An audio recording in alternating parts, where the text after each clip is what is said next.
தமிழக பாஜகவில் உட்கட்சி மோதல் ஏற்பட்டுள்ளதாக அரசியல் வட்டாரங்களால் கூறப்படும் நிலையில் தற்போது தமிழிசைக்கு எதிராகவும் ஆதரவாகவும் ட்விட்டரில் தமிழிசை என்ற ஹேஷ்டாக் ட்ரெண்ட் ஆகி வருகிறது.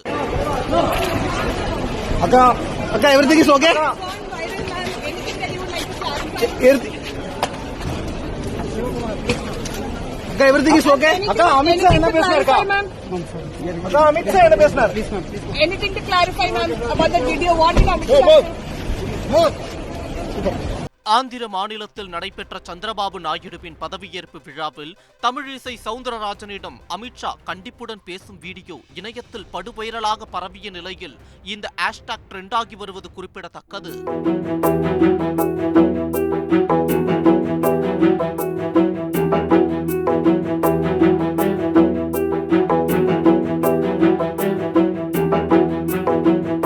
இதனைத் தொடர்ந்து இதுதான் பெண்களுக்கு எதிரான பாஜகவின் கலாச்சாரம் மற்றும் நடத்தை, சுயமரியாதை உள்ளவராக இருந்தால் தமிழிசை கட்சியில் இருந்து விலக வேண்டும். மருத்துவரும் முன்னாள் ஆளுநருமான நீங்கள் குற்றப்பின்னணி உடையவரிடம் இருந்து இது போன்ற அவமதிப்பை சகித்துக் கொள்ளக்கூடாது என்று கேரள காங்கிரஸ் ட்விட்டர் பக்கத்தில் பதிவிட்டிருந்தது தற்போது பெரும் பரபரப்பை ஏற்படுத்தியுள்ளது.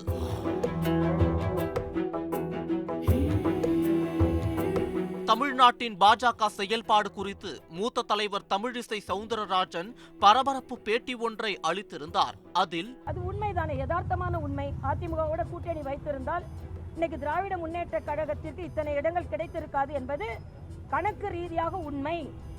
இன்னும் சொல்ல போனா கூட்டணி என்பது ஒரு அரசியல் வியூகம். அந்த வியூகத்தை அவர்கள் எதிர்கட்சியாக இங்கே தமிழகத்திலே அவங்க பயன்படுத்தினாங்க, அகில இந்திய அளவில் பயன்படுத்தி இருக்கிறாங்க. இது அரித்மேட்டிக் தான். ஆனால் இது யதார்த்தமான உண்மை தான், அதை ஒத்துக்கொண்டுதான் ஆக வேண்டும்.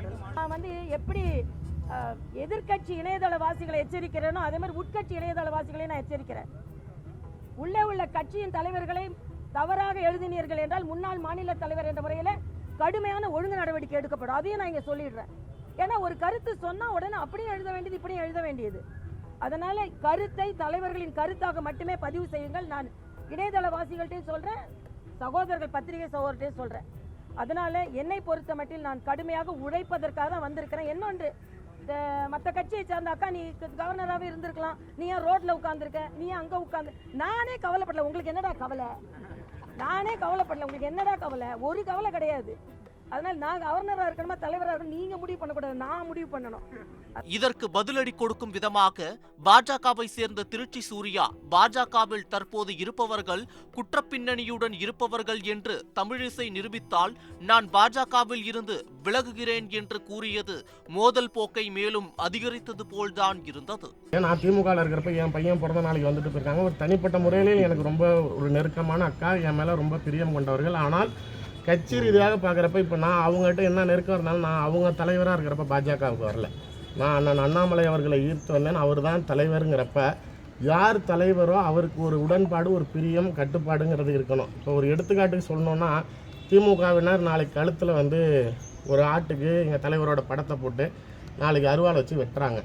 காவல்துறை நடவடிக்கை எடுக்கலைங்கிறத மீறி தமிழிசை அக்கா அதுக்கு எங்கேயாவது பத்திரிகையாளர்கள் முன்னாடி கண்டனம் தெரிவித்தாங்களா?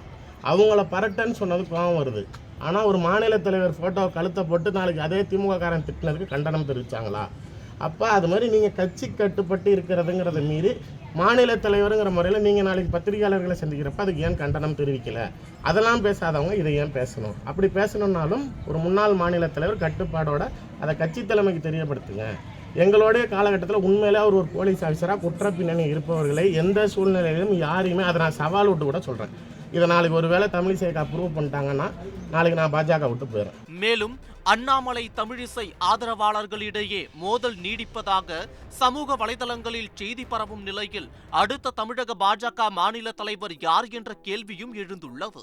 ஏற்கனவே அதிமுக உட்கட்சி மோதலால் 8 திக்கும் சிதறியிருக்கும் நிலையில் நடந்து முடிந்த நாடாளுமன்ற தேர்தலிலும் பாஜகவுடனான கூட்டணியில் இருந்து விலகி படுதோல்வியை சந்தித்தது அதிமுகவினரிடையே பெரும் சலசலப்பை ஏற்படுத்தியது.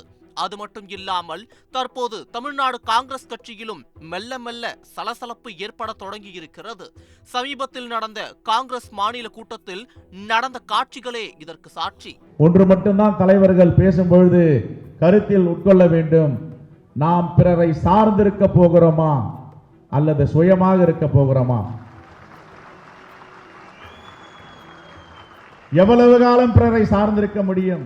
ஒன்று மட்டும்தான் தலைவர்களுக்கும் தோழர்களுக்கும் சொல்லிக் கொண்டுகின்ற செய்தி, நாம் எந்த திசையிலே செல்ல போகிறோம், சார்ந்து இருக்க போகிறோமா? தோழமை என்பது வேறு. தோழமையோடு இருப்பதில் நமக்கு நிகரானவர்கள் யாரும் கிடையாது. உண்மை என்றால் காங்கிரஸ் பேரியக்கம் உண்மையாக இருக்கும், தோழமை என்றால் உண்மையான தோழமையாக இருக்கும். ஆனால் எவ்வளவு காலம் சார்ந்திருக்க போகிறோம் என்ற கேள்வியும் எழுகிறது. தமிழகத்திலே 40 பெற்றிருக்கின்றோம் என்று சொன்னால் அதற்கு காரணம் திராவிட முன்னேற்ற கழகமும் அதனுடைய முதலமைச்சர் ஸ்டாலின் என்பதையும் நீங்கள் மறந்துவிடக் கூடாது. அதற்காக நாம் சில வார்த்தைகள் சொல்வது நம்மை குஷிப்படுத்துவதாக நாம் நினைத்துக் கொண்டிருந்தால் இன்றைக்கு நின்ற அத்தனை பேரும் ஒட்டுமொத்தமாக எம்பிக்கள் ஆகியிருக்கின்றார்கள் என்றால் அதற்கு திராவிட முன்னேற்ற கழகமோ முதலமைச்சர் ஸ்டாலின் என்பதை நீங்கள் மறந்துவிடக் கூடாது. ஆசை இருக்க வேண்டியதான் இல்லை என்று சொல்லவில்லை, அது பேராசையாக ஆகி கடைசியிலே ஒன்றுமில்லாமல் உருப்படி இல்லாமல் போய்விடக் கூடாது. இப்படி இருக்கும் நேரத்தில் யார் பாஜக மாநில தலைவர் என்ற கேள்வி எழுந்துள்ளது பெரும் பரபரப்பை ஏற்படுத்தியுள்ளது. அதே நேரத்தில் தோல்விக்கு பொறுப்பேற்று அண்ணாமலை பதவி விலக வேண்டும் என்ற கோஷமும் ஒரு தரப்பில் இருந்து எதிரொலிக்க தொடங்கியுள்ளது. தற்போது மத்தியில் பாஜக அரசு பொறுப்பேற்றுள்ளது. தொடர்ந்து இந்த மாதத்தில் படுதோல்வி அடைந்த மாநிலங்கள் தொடர்பாக டெல்லி மேலிடம் ஆலோசிக்கும் போது தோல்விக்கு பொறுப்பேற்று அண்ணாமலையை டிஸ்மிஸ் செய்யுமா அல்லது புதிய தலைவரை நியமிக்குமா என்பது தெரிய வரும். செய்திகளை உடனுக்குடன் தெரிந்து கொள்ள உடனே சப்ஸ்கிரைப் பண்ணுங்க.